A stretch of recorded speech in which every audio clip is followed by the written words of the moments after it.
नमस्कार, वेदांश क्लासेस में आप सभी का स्वागत है। कैसे हैं आप सब? आशा करता हूं कि सब स्वस्थ होंगे। तो देखिए, देर ना करते हुए हम टॉपिक की तरफ चलते हैं। यूनिट डिजिट तक का टॉपिक हम समाप्त कर चुके हैं अपना। जो आज का हमारा टॉपिक है वो हमारा टॉपिक है गुणनखंड।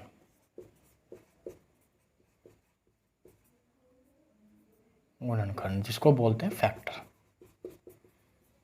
फैक्टर, ठीक। देखिए, ये होते क्या हैं, कैसे रिप्रेजेंट करेंगे, वो सब आज हम यहाँ सीखेंगे। लेकिन उससे पहले कुछ बेसिक जान लेते हैं।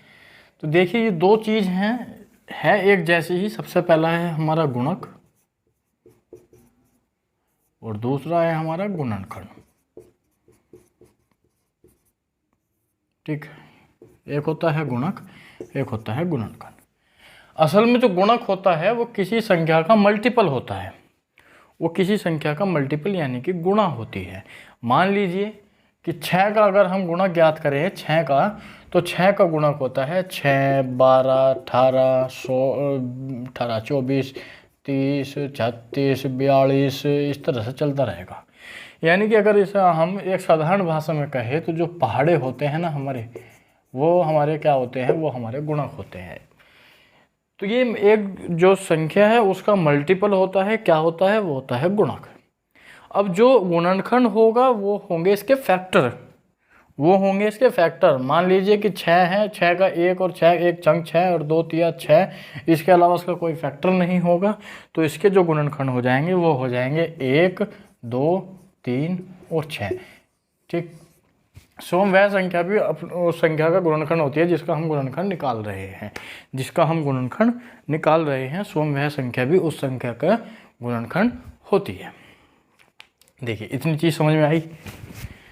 तो इसमें सबसे पहले जो टॉपिक होगा हमारा वो होगा गुणनखंडों की संख्या को ज्ञात करना। जैसे हमने यहाँ गुणनखंडों की संख्या ज्ञात की, यहाँ 1, 2 और 3 और 4, यानी कि 4 गुणनखंड हुए। इसी तरह से हम गुणनखंडों की संख्या को निकालना सीखते हैं, और वो भी ट्रिकी मेथड से सीखते हैं। क्योंकि यदि हम इस तरह से निकालेंगे तो हम नहीं निकाल पाएंगे, क्योंकि बड़े बड़े क्वेश्चन आएंगे तो उसमें हमें निकालने में दिक्कत होगी, टाइम वेस्ट होगा, ठीक। तो चलते हैं गुणनखंडों की संख्या को ज्ञात करने। देखिए,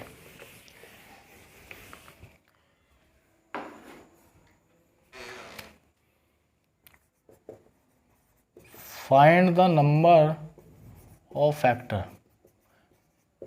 यानी कि गुणनखंडों की संख्या हम ज्ञात करते हैं। मान लीजिए हमारे पास एक संख्या है वो है 24। हमारे पास एक संख्या है वो है 24, और 24 का हमें क्या करना है, हमें गुणनखंड ज्ञात करने हैं। तो देखिए, अगर मैं आपको एक बेसिक मेथड बताता हूँ। बेसिक मेथड की अगर हम सहायता से देखें तो बेसिक मेथड वही है हमारा कि 1 गुना 24, फिर 2 गुना 12, फिर 3 गुना 8, फिर 4 गुना 6, 5 का होता नहीं है, फिर 6 वही संख्या हमारी रिपीट होनी हो जाएगी। देखिए, 6 गुना 6 चौका 24, 6 के बाद होता है हमारा 7 नहीं होगा 8, 8 तिया 24, 8 के बाद हमारा होगा 9 नहीं होगा, फिर वही है 12 दूनी 24 और 24 एकम 24। देखिए, अगर आप इस तरह से गुणनखंड को लिखते हैं तो आप एक चीज़ पाते हैं कि यही संख्या तो यही वाली संख्या है, यही संख्या यही है। यानी कि ये जो संख्या रिपीट हो रही है तो हमें इसको रिपीट नहीं करना है, हमें इसको रिपीट नहीं करना है। तो हमारे जो गुणनखंड बनेंगे वो क्या बनेंगे, वो यही बनेंगे। 1, 2, 3, 4, 6, 8, 12, 24, यानी कि जो हम 24 का गुणनखंड लिखेंगे वो लिखेंगे 1, 2, 3, 4, 6, 8, 12, 24। यानी कि इसको हम इस क्रम में लेकर चलेंगे, ठीक है। इसको हम इस क्रम में लेकर चलेंगे। ये होते हैं, यानी कि कुल मिलाकर जो है हमारे 8 गुणनखंड आ गए हैं। ये तो हो गया हमारा लॉन्ग मेथड, ये आगे हो मेरा लॉन्ग मेथड। इसमें हम क्या गलती करते हैं, हम एक आधा गुणनखंड जो है वो भूल जाते हैं। हम एक आधा गुणनखंड मान लीजिए हमारे याद नहीं है, 6 चौको 24 होता है, तो हम 3 लगा दिए, तो वहाँ आंसर में हम 3 लगाएंगे, तो हमारा जो हो जाएगा वो गलत आंसर हो जाएगा, ठीक है ना। लेकिन ऐसा नहीं है, जो मैं मेथड बताऊँगा बिल्कुल एग्जैक्ट आंसर आपका निकल कर आएगा, वो आप देखिए अभी, ठीक। तो हमें सबसे पहले क्या करना है, हमें 24 को इस तरह से इसके फैक्टर कर लेने हैं। किस तरह से, ऐसे 2 एकम 2, 2 दूनी 4, फैक्टर कर लेने हैं हमें इसके फैक्टर, ठीक है। फैक्टर इस तरह से करेंगे, ठीक, ये आ गया। तो ये फैक्टर मैं आशा करता हूँ कि आपको आते होंगे इस तरह से ज्ञात करने। तो जब हम इस तरह से करते हैं तो हम देखते हैं यहाँ 2 की पावर 3 आया और गुणा में 3 आया, 2 दूनी 4 दूनी 8 या 24। ठीक है, किसी भी मर्जी से कर लीजिए। मान लीजिए ऐसा नहीं करना तो 24 को हम ऐसा लिख लेते हैं। 24 को हमें बताया 8 या 24 होते हैं, 8 से 24 होते हैं। 8 को लिख सकते हैं हम 2 की घात 3, वही हमारा निकल कर आया 2 की घात 3 गुणा 24, 2 की घात 3 गुणा 24। ठीक है, अब हम करते क्या हैं, जो हमारी पावर वाली संख्या है सभी को 0 पावर से लेकर जहाँ तक पावर है वहाँ तक उतार देते हैं। 3 की पावर 0, यहाँ 1 है तो 3 की पावर 1।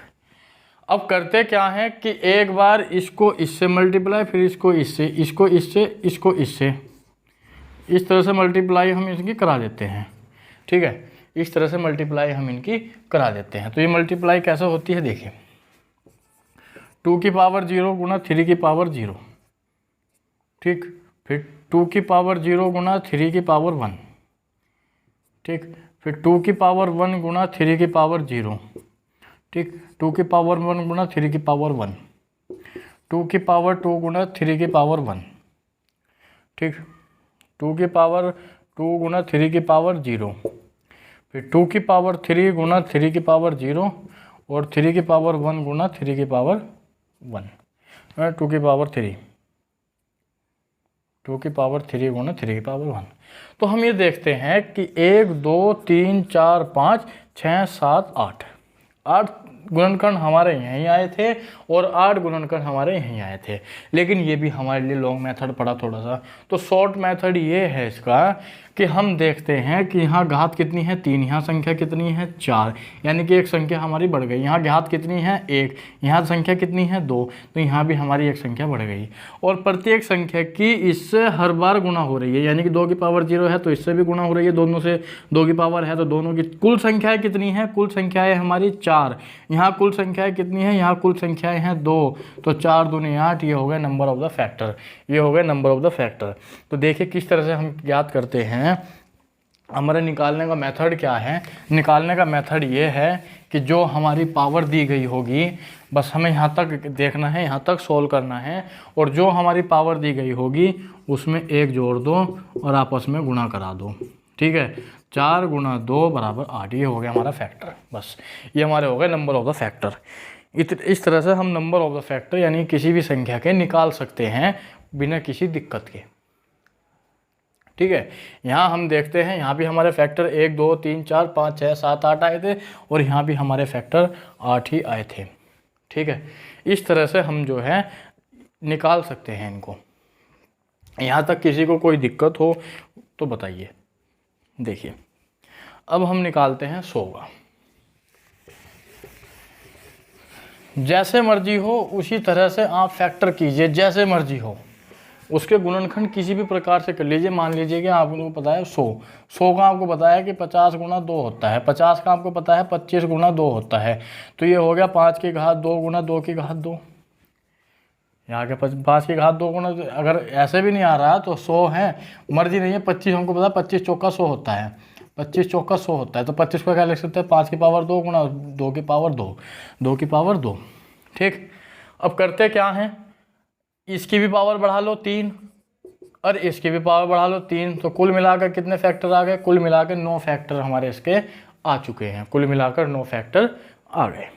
ठीक, यहाँ तक कोई दिक्कत हो किसी को तो वो बिल्कुल पूछ सकता है।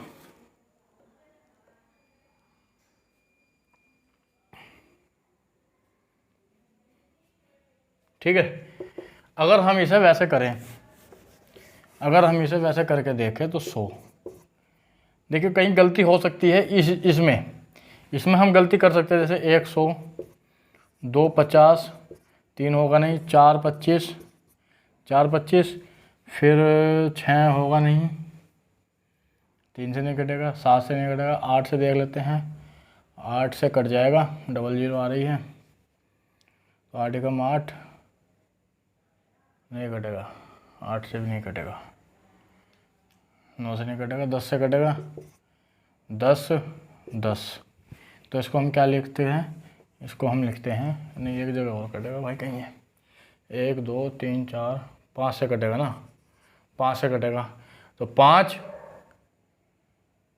20, 5 20 100, और फिर 10 से कटेगा 10 10। तो क्या हम इसे ऐसे लिख सकते हैं? हम इसे एक ही बार लिखेंगे, क्योंकि हम कभी भी 10 गुणा 10 यानी कि एक ही फैक्टर होता है, ये एक ही फैक्टर होता है, तो इसको हम क्या लिख सकते हैं? 10। इसी वजह से हमारा एक फैक्टर 9 आया है, इसी वजह से एक फैक्टर हमारा 9 आया है। ठीक है, 9 हमारा आया है। देखिए आप, ये है आपका लॉन्ग मेथड, ये बिल्कुल शॉर्ट मेथड है। उसके आप जो मर्जी है वो फैक्टर कीजिए जो आपको आता है। हमें पता है 20 पंजे 100 होता है, तो हम उसे 20 पंजे 100 ही है, फिर हम उसे 20 में तोड़ लेंगे, 20 को तोड़ लेंगे 4 गुणा 5, तो वही आपका निकल कर हमेशा यही आएगा, 25 5 की घात 2 2 की घात 2। ठीक है, तो आप कह रहे होंगे कि जब जोड़े बनते हैं, हाँ जब जोड़े बनते हैं तो ये 9 कैसा आया? तो 9 इस वजह से आया कि क्योंकि 10 2 बार रिपीट हुआ, 10 ढाई 100, तो उसे हम क्या लिख सकते हैं? उसे हम 10 ही लिखेंगे, उसे हम 10 ही लिखेंगे। ठीक है, या इसको आप ऐसे भी लिख सकते हैं कि √100, √100, इसको आप इस तरह से भी लिख सकते हैं √100। ठीक है, या तो इसको एक बार 10 लिख दीजिए, या फिर आप इसको लिखेंगे √100। Any problem?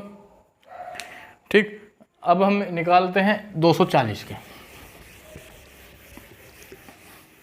देखिए 240, अब इतना बड़ा संख्या है, इतनी बड़ी संख्या है आपके सामने, अगर आप उस वाले मेथड से देख के तो कहीं ना कहीं आप गलती करने की संभावना आपकी रहती है। ठीक, तो हम क्या करते हैं? हम इसका फैक्टर कर लेते हैं। हमें पता है जी 80 तिया होते हैं जी 240। अब 80 को क्या लिख सकते हैं? 8 गुणा 10 लिख सकते हैं।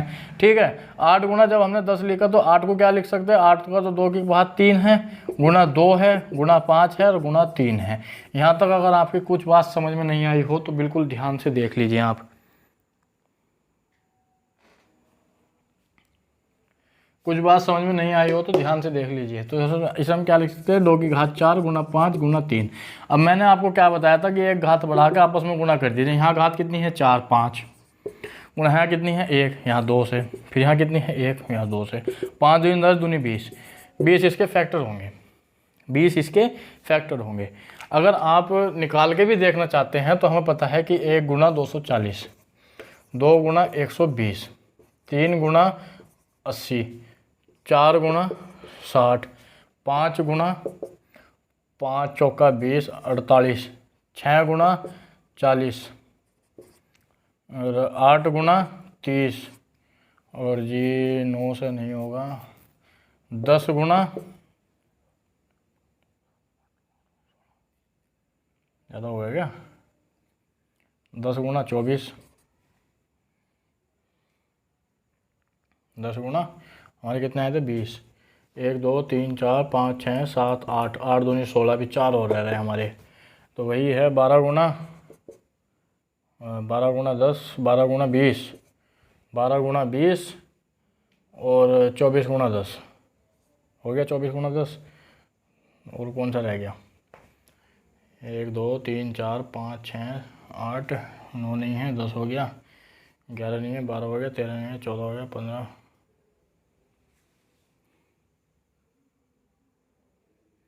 12 गुणा 12 दूनी 24, 1 2 3 4 5 6 7 8 9। इस तरह से मैं बता रहा हूँ कि गुणा अगर आप ऐसे निकाल लेंगे तो कहीं ना कहीं हम घूम सकते हैं, जैसा हम घूम गए इसी तरह से आप घूम सकते हैं इस चीज़ में। तो ये चीज़ हमारी बहुत आसान चीज़ है निकालने की दृष्टि से, बहुत ही ज़्यादा। फिर भी एक बार ढूंढ लेते हैं हम। 1 240, 2 220, 120, 3 80, 4 60, 5 48, 6 40, 8 3 24, 10 240, 12 दूनी 24, 16 32, इससे आगे जाएगा नहीं है।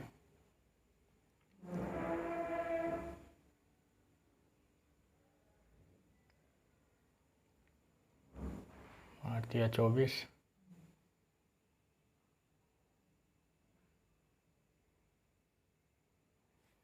चलो फिर भी वही आएगा, ध्यान तो बताना।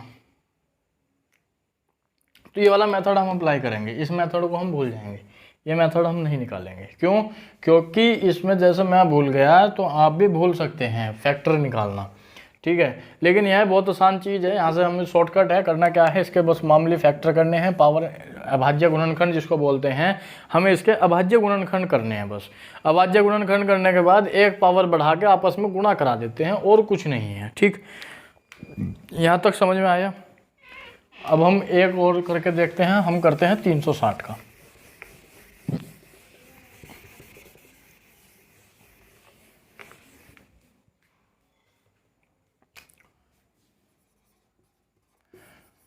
तीन सौ साठ को क्या लिख सकते हैं हम पता है कि हम 36 गुना 10 लिख सकते हैं।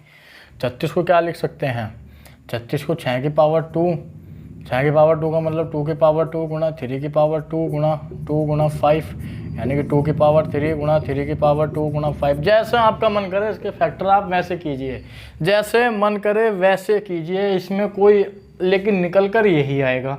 ठीक है, तो करना क्या है, एक घात बढ़ा दो, 3 और 1 4 गुना 3 गुना 2, 4 दिया 12 दूनी 24, ये आपका आंसर आ गया बस।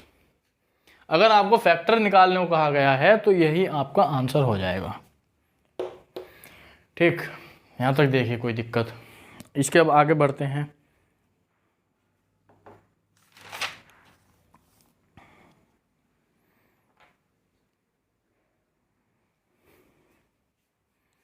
देखिए, अगर मैं आपसे कहूँ अब सवाल है आपका कि 420 के सभी विषम गुणनखंड ज्ञात करो। अब उसने एक चीज़ बढ़ा दी है, गुणनखंड दिए हैं, वो भी कौन से, विषम। विषम गुणनखंड निकालने हैं, सभी विषम गुणनखंड ज्ञात करो। तो वही है 420 को हम लिख लेते हैं कि 42 गुणा 10, 42 को लिख सकते हैं 7 छंग 42, और ये हो जाएगा 2 गुणा 5, और इसे लिख सकते हैं 7 गुणा 2 गुणा 3 गुणा 2 गुणा 5, यानी कि 2 की घात 2 गुणा 3 गुणा 5 गुणा 7।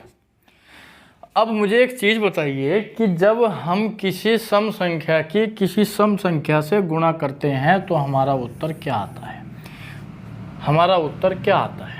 तो हमें पता है कि हम जब सम संख्या की किसी विषम संख्या से गुणा करते हैं, क्योंकि यहाँ सम है, यहाँ विषम है, यहाँ विषम है, यहाँ विषम है, अगर हम विषम विषम की गुणा करते हैं तो हमारा संख्या जो आती है वो आती है विषम। 3 तिया 9, 5 पंजे 25, 25 पंजे 125, 3 तिया 9, तिया 27, कुछ भी कर लीजिए। यदि इसमें हम अगर सम संख्या की गुणा कर दे तो हमारे जो है वो विषम संख्या प्राप्त होती है। उसने कहा है विषम गुणनखंड, तो हम क्या करते हैं, हम इनको इसमें से इसको छोड़ देते हैं, 2 की पावर 2 को हम छोड़ देते हैं, और जो हमारे विषम गुणनखंड यानी कि अभाज्य संख्या में 2 को छोड़कर जितने भी सभाज्य गुणनखंड हमारे आएंगे उसके आपस में गुणा करा देते हैं। इन सब की पावर कितनी है, उन सब की पावर के आपस में गुणा करा देते हैं, परंतु कैसे, एक जोड़ के। यहाँ कितना है, 1 है तो 2, 2 और 2, 2 दूनी 4 दूनी 8, तो कुल गुणनखंड विषम गुणनखंड कितने आ गए, कुल विषम गुणनखंड इसके आ गए हमारे 8, कुल विषम गुणनखंड 8। देखिए, उसने कहा है विषम, तो हमें सम वालों को छोड़ना है, क्योंकि हम इसमें अगर विषम की गुणा कर दें, सॉरी सम की गुणा कर दें तो ये संख्या हमारी सम प्राप्त होगी। ठीक, तो हमें विषम गुणनखंड ज्ञात करने हैं, तो विषम गुणनखंडों की संख्या है 8, विषम गुणनखंडों की संख्या हमारी 8 आ गई। देखिए आप इसको, यहाँ तक कोई दिक्कत हो तो बताइए।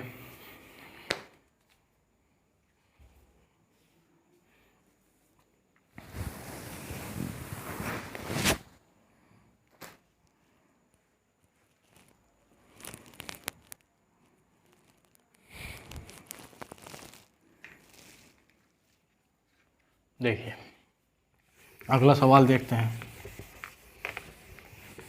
अगला सवाल है कि 30 की पावर 16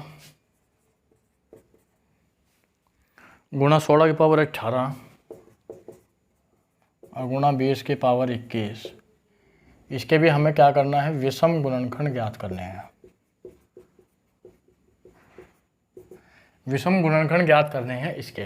तो मैंने आपको बताया था कि जब भी हम गुणनखंड ज्ञात करते हैं और उस वाली विधि से, जैसे मैंने बताया उस विधि से ज्ञात करते हैं, तो सबसे पहले हम इसे अभाज्य संख्याओं में तोड़ लेते हैं, अभाज्य संख्याओं में गुणनखंड बना लेते हैं। तो अभाज्य संख्याओं में गुणनखंड कैसे बनेगा, तो इसका बनेगा 3 की पावर 16 गुणा 2 की पावर 16 गुणा 5 की पावर 16। कैसे, जब हम 30 को तोड़ेंगे तो 3 गुणा 10, 3 गुणा 2 गुणा 5, इस तरह से पावर 16 है तो सबकी पावर चढ़ जाएगी। ठीक, फिर गुणा 16 को लिखेंगे 2 दूनी 4 दूनी 8 दूनी 16, यानी कि 2 की पावर 4 की पावर 16 18। 20 को लिखेंगे 2 की पावर 21 गुणा 2 की पावर 21 गुणा 2 5 की पावर 21। ठीक, अब 2 वाले एक तरफ, 3 वाले एक तरफ, अब 5 वाले एक तरफ कर लेंगे। तो 2 की पावर 16 गुणा 2 की पावर 18 दूनी 36 72, 8 चौक 32 4 4 3 हाँ 72 गुणा 2 की पावर 21 गुणा 2 की पावर 21 गुणा 3 वाले एक तरफ ले लो, 3 की पावर 16 गुणा 5 की पावर 16 गुणा 5 की पावर 16। ठीक, यहाँ तक एक बार आप बहुत ध्यान से देख लीजिए।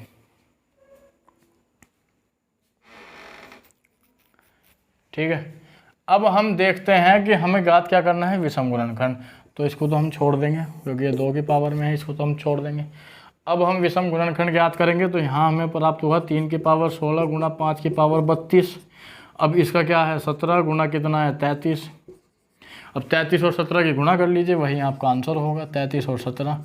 7 तिया 21 2 हासिल 7 तिया 21 और 2 23 गुणा 1 तिया 3 1 तिया 3 1 6 561। ये हो गया आपका आंसर। यहाँ तक कोई दिक्कत हो तो बताइए।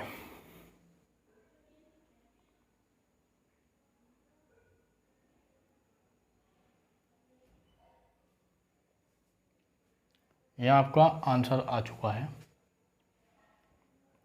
561। ठीक, एनी प्रॉब्लम? तो इस तरह से, यानी कि जिसमें भी हमें विषम गुणनखंड ज्ञात करने हैं तो उसमें हम जो है सम गुणनखंड वाले संख्याओं को छोड़ देते हैं और जो विषम वाली संख्याएं हैं उन सब को ले लेते हैं और वही फंडा अप्लाई करते हैं, यानी कि एक घात बढ़ा के आपस में घातों की गुणा कर देते हैं।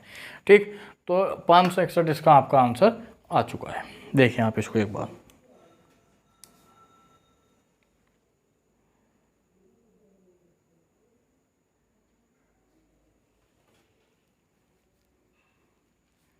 देखिए, आशा करता हूँ कि ये चीज़ आपकी समझ में आ गई होगी। अब हम ज्ञात करते हैं sum of the factors. Sum of the factor,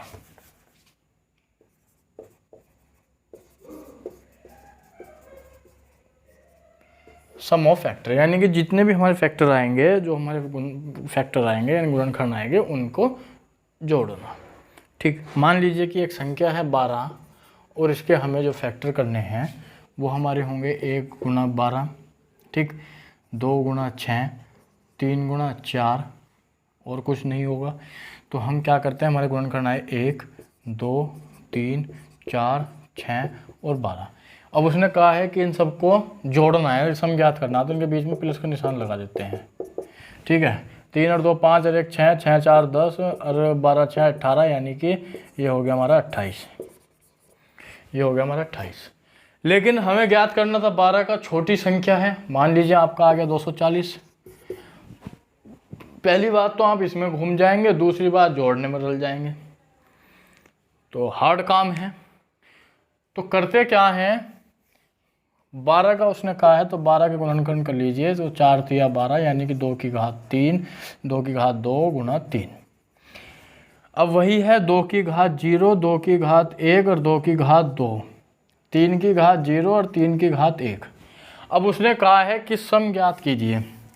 उसने कहा है कि सम ज्ञात कीजिए, तो सम ज्ञात करने के लिए क्या करते हैं कि 2 की घात 0 गुणा 3 की घात 0 फिर प्लस 2 की घात 0 गुणा 3 की घात 1 फिर प्लस 2 की घात 1 गुणा 3 की घात 0 फिर प्लस। ठीक है, 2 की घात 1 गुणा 3 की घात 1 फिर प्लस 2 की घात 2 गुणा 3 की घात 0 फिर प्लस 2 की घात 1, 2 गुणा 3 की घात 1। ठीक, अब इसकी वैल्यू क्या है 1, प्लस इसकी वैल्यू क्या है 3, प्लस इसकी वैल्यू क्या है 2, प्लस इसकी वैल्यू क्या है 6, प्लस इसकी वैल्यू क्या है 4, प्लस इसकी वैल्यू क्या है 2 दूनी 4 और 4 तिया 12। अगर हम इन्हें दोबारा से जोड़ें तो 3 और 1 4 और 2 6, 6 4 10, 10 प्लस के 12 6 18, वही आएगा 28। तो इस तरह से हम इनकी संख्या को निकाल सकते हैं, योग को निकाल सकते हैं, संख्या नहीं सॉरी, योग को इस तरह से हम निकाल सकते हैं। अब इसका दूसरा मेथड हम देखते हैं कि यानी कि तीनों की संख्या इन दोनों से हुई है और बाद में क्या किया गया है, जोड़ा गया है। अब यदि इसमें से हम 2 की पावर 0 कॉमन ले लें तो 2 की पावर 0 जब हम कॉमन लेते हैं तो जहाँ जहाँ 2 की पावर 0 है वहाँ हम उसमें से वो संख्या निकाल लेते हैं। ठीक, तो यहाँ हुआ 3 की पावर 0 प्लस 3 की पावर 1, तो 2 की पावर 0 की वैल्यू 1 गुणा 1 प्लस के 3, यानी कि ये हो गया हमारा 4, ये हो गया हमारा 4। ठीक, अब जहाँ जहाँ 2 की पावर 1 कॉमन है वहाँ हम वही निकाल लेते हैं, 3 की पावर 0 प्लस 3 की पावर 1। ठीक है, अब 2 की पावर 2 कॉमन है तो वही है 3 की पावर 0 प्लस 3 की पावर 1। तो यहाँ से हम क्या देखते हैं कि यहाँ से 3 की पावर 0 प्लस 3 की पावर 1 तीनों में से कॉमन है। अब जब ये तीनों में से कॉमन है तो हम क्या करते हैं, इसको कॉमन ले लेते हैं। जब कॉमन लेंगे तो 2 की पावर 0 प्लस 2 की पावर 1 प्लस 2 की पावर 2। तो इस समय यह पता चला कि इन तीनों को जोड़ के, अगर इन दोनों को जोड़ के आपस में मल्टीप्लाई करा दो, हमारा आंसर आ जाएगा, हमारा आंसर आ जाएगा। ठीक, हमें इतना लंबा प्रोसेस करने की भी ज़रूरत नहीं है, हमें सिर्फ इतना करना है कि इन तीनों को जोड़ के और इन दोनों को जोड़ के आपस में दोनों की मल्टीप्लाई करा दो तो हमारा आंसर इस तरीके से आ जाएगा। कैसे, 1 प्लस 3 यानी कि 4 और 1 प्लस 2 प्लस के 4, तो यहाँ हो गया, मैं लिख देता हूँ 4 गुणा 2 4 और 2 6 और 1 7, 7 चौक का 28। यही क्या आया था हमारा, तीनों जगह यही आया था, यहाँ भी 28, यहाँ भी 28 और यहाँ भी 28। तो इस तरह से ये हमने निकाला है। हम कह सकते हैं कि ये फार्मूला इस तरह से बना है। देखिए आप इसको एक बार,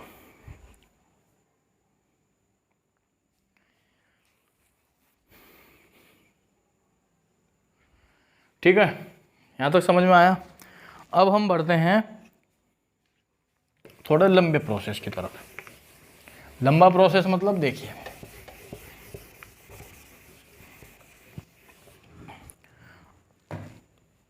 सम निकालना है हमें 360 का, 360 का हमें फैक्टरों का सम निकालना है। ठीक, तो क्या करते हैं, वही फंडा अप्लाई करते हैं, यानी कि 36 गुणा कितना 10। तो 36 का हम कर सकते हैं 6, 2 की घात 6, 3 की घात 6, 2 गुणा 5, 2 गुणा 5।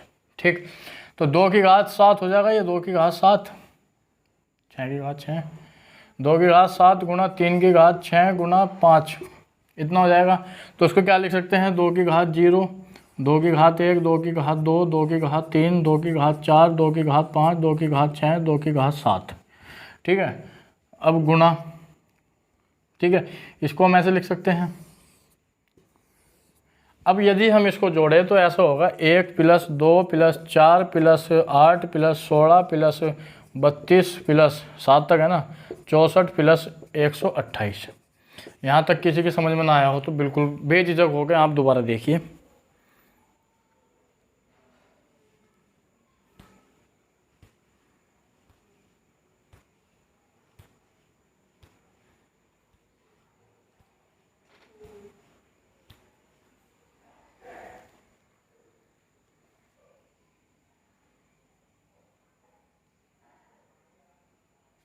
ओहो,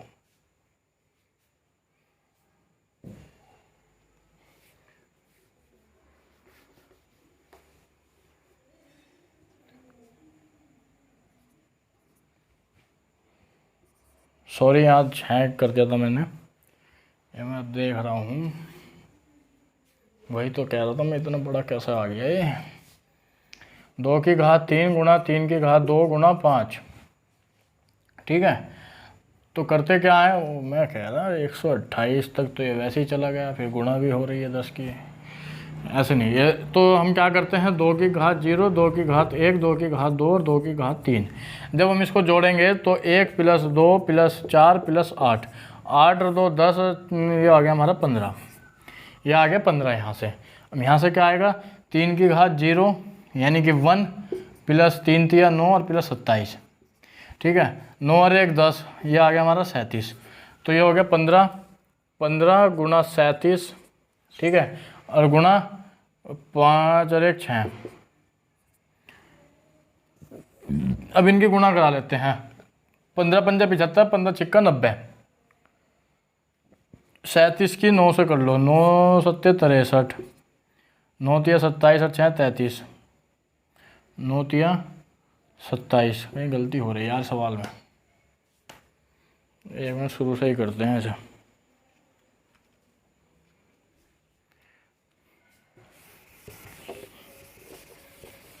शुरू से ही करते हैं, बहुत लंबा लंबा जा रहा है। तो देखिए 360 है, वही हम उसी तरीके से 36 गुणा 10। तो इसे क्या लिख सकते हैं, 6 की घात 2, 6 को लिख सकते हैं 2 की घात 2 गुणा 3 की घात 2 गुणा 2 गुणा 5। तो इसको कैसे लिख सकते हैं, 2 की घात 3 गुणा 3 की घात 2 गुणा 5। तो 2 की घात 0, 2 की घात 1, 2 की घात 2, 2 की घात 3, 2 3 की घात 0, 3 की घात 1, 3 की घात 2, 5 की घात 0, 5 की घात 1। तो जब हम इसे लिखेंगे तो इसे लिखेंगे 1 + 2 + 4 + 8 गुणा, इसे लिखेंगे 1 + 3 + 9 गुणा 1 + 6 5। ठीक है, ये हो जाएगा हमारा 15 गुणा 9 और 1 10 13 गुणा 5 और 1 6, 15 × 6 = 90, 90 की हम 13 से गुणा कर देंगे। ठीक है, 9 × 3 = 27, 3 9 × 9 3 12, 9 × 3 = 27, 2 हासिल, 9 × 9 और 2 11, 1170। तो आ गया हमारा जो आंसर आ गया वो आ गया 1170।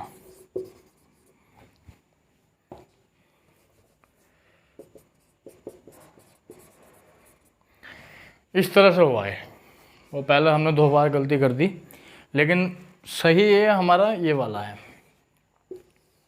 ठीक है, देखिए आप इसको एक बार, जहाँ तक 2 की यानी हमारी बेस में 2 है तो 2 की पावर 0 से जहाँ तक हमारी घात दे रखी है वहाँ तक हम इसको लिखते चले जाएंगे। ठीक है, वहाँ तक लिखने के बाद इनको आपस में जोड़ लेंगे, इनको जोड़ लेंगे, इनको जोड़ लेंगे और आपस में मल्टीप्लाई करा देंगे। जो आपका आंसर आ जाएगा वही आपका जो है सम ऑफ द ऑल फैक्टर्स हो जाएगा। ठीक, देखिए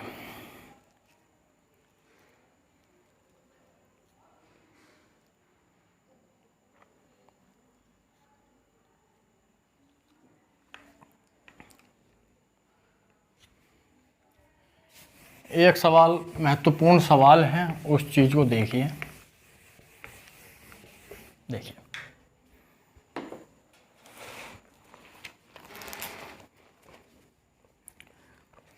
क्वेश्चन है कि 2 अंकों की कितनी संख्याएं हैं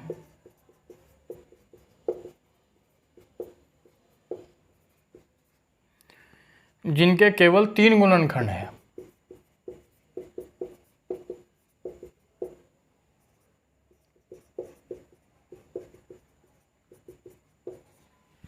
जिनके केवल 3 गुणनखंड हैं, A 3, B 2, C 5 और D 4।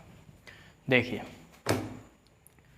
मान लीजिए कि 2 अंकों की संख्या है और उसके 3 गुणनखंड हैं।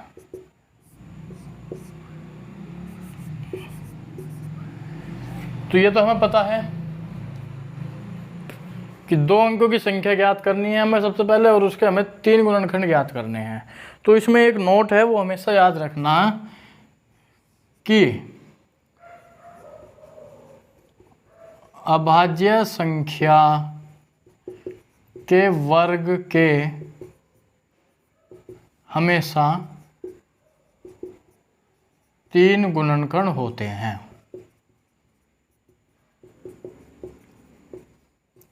जब हम किसी भी संख्या अभाज्य संख्या का वर्ग करेंगे उसके हमेशा 3 गुणनखंड होंगे। मान लीजिए कि अभाज्य संख्या है आपकी 2, 2 का वर्ग करेंगे 4।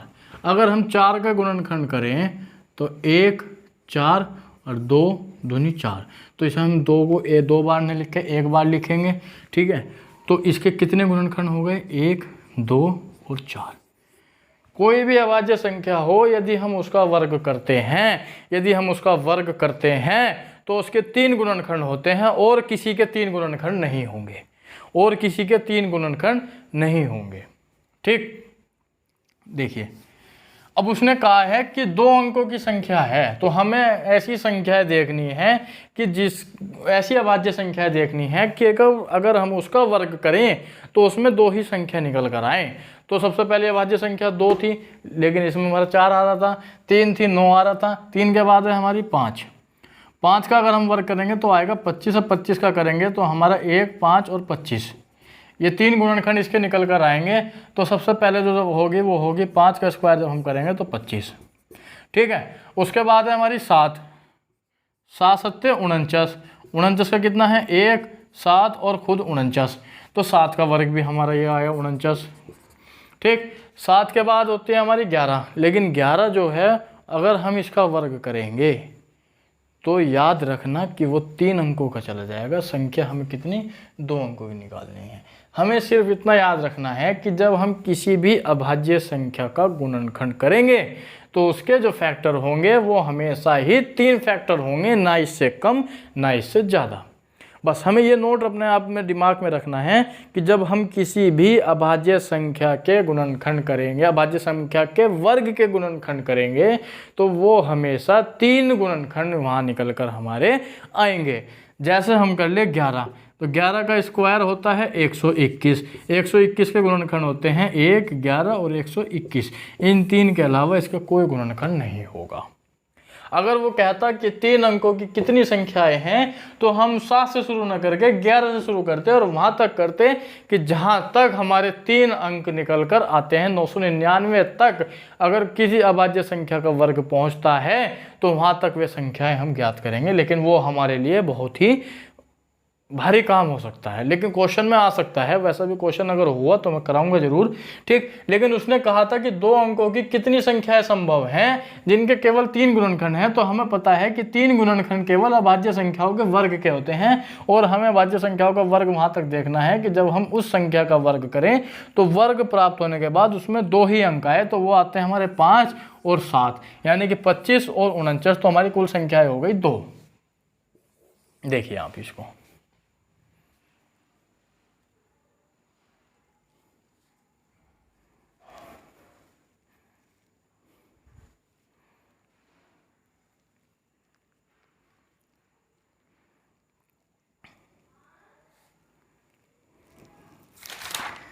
ठीक है। कल से और कुछ शुरू, मतलब इसके आगे का पैटर्न शुरू करेंगे। तो आज के लिए हम इतना ही रखते हैं। इन चीज़ों को आप ज़रूर देखिए। इसके आगे के 2 सवाल मैं और करा दूंगा, एक अंकों की और एक 3 अंकों की भी करा दूंगा मैं कल को। ठीक है, तो आज के लिए इतना ही। जय हिंद, जय भारत। आप सभी भाइयों बहनों को राम राम।